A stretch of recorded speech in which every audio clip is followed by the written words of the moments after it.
Oakland, 1965, late night. A man walks into Bruce Lee's school.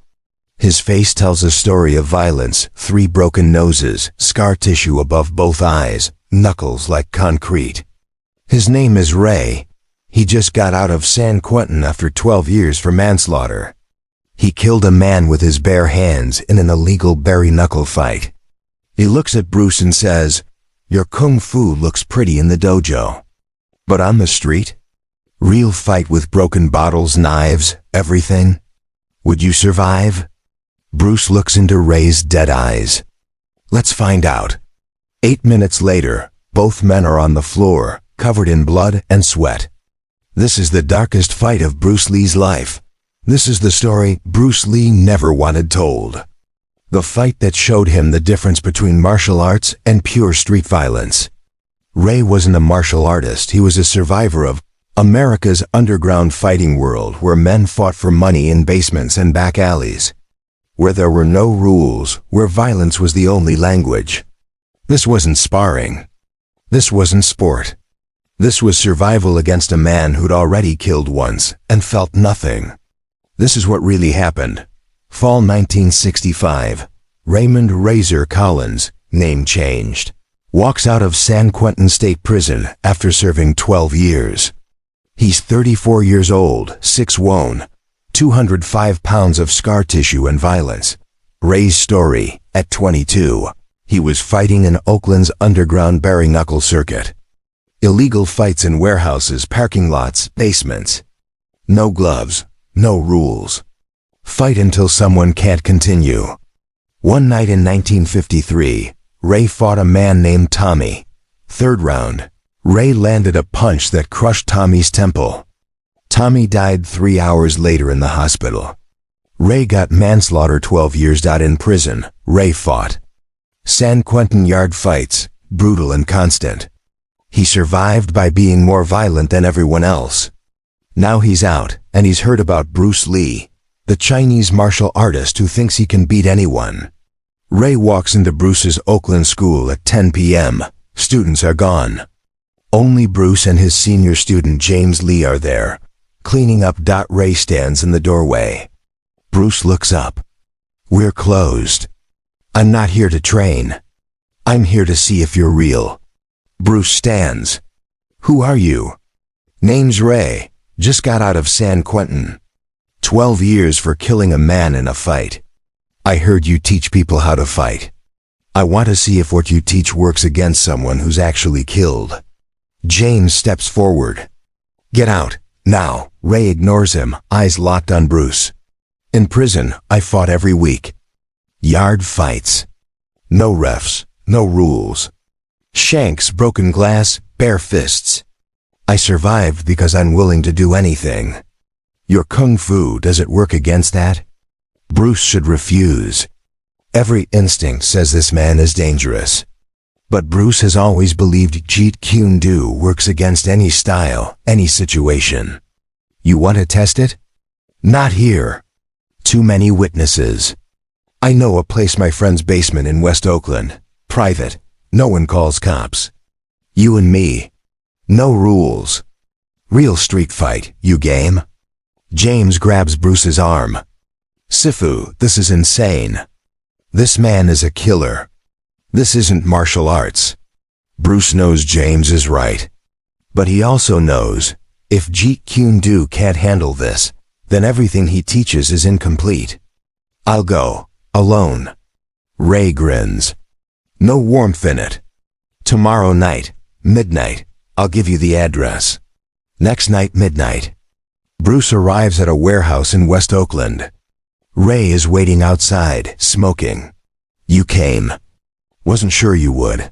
I don't back down. Good, neither do I." They descend stairs into a basement. Concrete floor, bare walls, one hanging light bulb. The space is maybe 20 feet by 20 feet. Perfect for violence, terrible for escape. Ray locks the door behind them. No one interrupts. No one stops it. "We fight until one man can't fight. Tap out if you want. Or don't, your choice." Bruce removes his shirt. His heart is pounding. He's fought many times, but never against someone who's killed. Never in a locked basement with no witnesses. Ray cracks his neck. One more thing. No rules means no rules. Eye gouging, groin shots, biting, everything. This is street. You ready for that? Are you? Ray laughs. I've been ready for 12 years. Ray charges without warning. No stance, no technique, pure aggression. He tackles Bruce low, driving him into the concrete wall. Bruce's back slams into brick. Pain explodes. Ray immediately goes for Bruce's eyes with his thumbs. Bruce jerks his head, but Ray's thumb scrapes his eye. Bruce's vision blurs with tears. They hit the floor.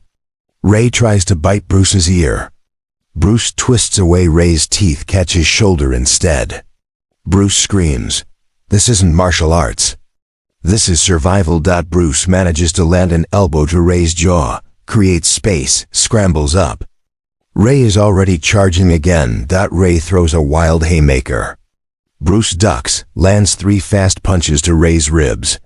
Ray doesn't react, just grabs Bruce's hair and slams his head toward the concrete floor. Bruce blocks with his arms, but the impact rattles his skull.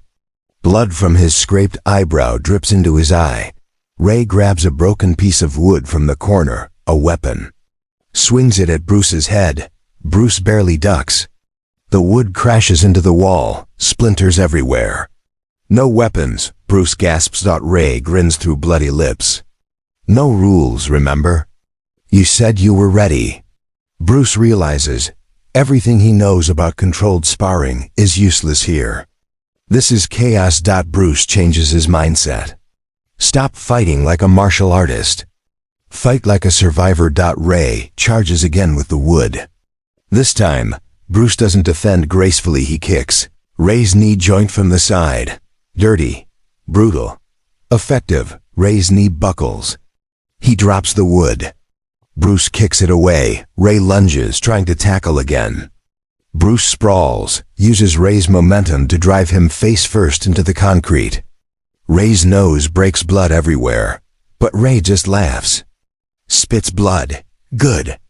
Now you fighting like a street fighter. They grapple on the floor. Ray tries to choke Bruce. Not a technical choke, just crushing his windpipe with both hands. Bruce can't breathe. Panic sets in. He does something he's never done in training. He bites Ray's forearm. Hard. Ray screams, releases the choke. Bruce gasps for air, then lands a brutal elbow to Ray's temple. Ray's eyes glaze for a second. First time he's been hurt, Bruce presses, uses Wing Chun trapping to control Ray's arms. Lands short punches to his face and throat. Ray tries to headbutt, but Bruce anticipates, shifts, drives Ray into the wall. For the first time, Ray is defensive. They've been fighting for 6 minutes. Both men are destroyed.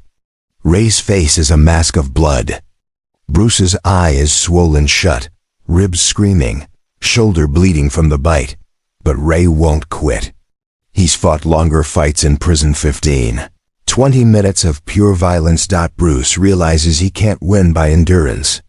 Ray is a machine built for suffering. Bruce has to end it now. Ray throws a desperate wild punch. Bruce steps inside, traps Ray's arm, and applies a standing arm lock, pushing Ray's elbow joint past its limit. Ray screams. But instead of tapping, he uses his free hand to grab Bruce's throat, trying to crush his windpipe while his own arm is breaking. Bruce has a choice: break Ray's arm or get choked unconscious. He chooses survival. Pushes harder on the arm lock. The elbow joint pops, not a full break, but damage. Ray's grip on Bruce's throat weakens. Bruce transitions to a rear naked choke. Full force. Everything he has left. Ray tries to slam Bruce backward into the wall. But Bruce rides it, maintains the choke. After 20 seconds, Ray's vision darkens. His legs buckle. He collapses. Bruce releases immediately. Both men on the floor, gasping. Ray's eyes open after 30 seconds. He looks at Bruce, both of them lying on the bloody concrete. You survived. Most martial artists, they quit when it gets real. When the biting starts, the eye gouging. They quit. You didn't. Bruce wipes blood from his face. I had to. You weren't going to stop. No, I wasn't. Ray sits up slowly, cradling his damaged arm. I came here to prove Kung Fu doesn't work in real fights. But you stopped using Kung Fu and started fighting my way. That's smart. That's survival. That's Jeet Kune Do, adapt or die. Ray extends his good hand. Bruce shakes it. I'm going back to prison eventually, Ray says. I know that. Violence is all I know. But tonight, you taught me something. Martial arts isn't the techniques. It's the ability to survive when everything goes to hell. You got that. Bruce never spoke about this fight. Too brutal. Too dark. Too close to real murder. But years later, he told a close student, that night, I learned the difference between fighting and violence. Violence has no honor, no technique, no philosophy. Just survival. And to survive violence, you have to become it temporarily. That's the darkest lesson martial arts can teach. A street fighter who'd killed a man versus a martial arts master. No rules, no mercy. 8 minutes of pure survival. Blood, broken bones, biting, choking. The darkest fight of Bruce Lee's life. He learned that night that martial arts isn't always enough. Sometimes you abandon technique and just survive, by any means necessary. This is the fight Bruce Lee never wanted anyone to know about. Until now.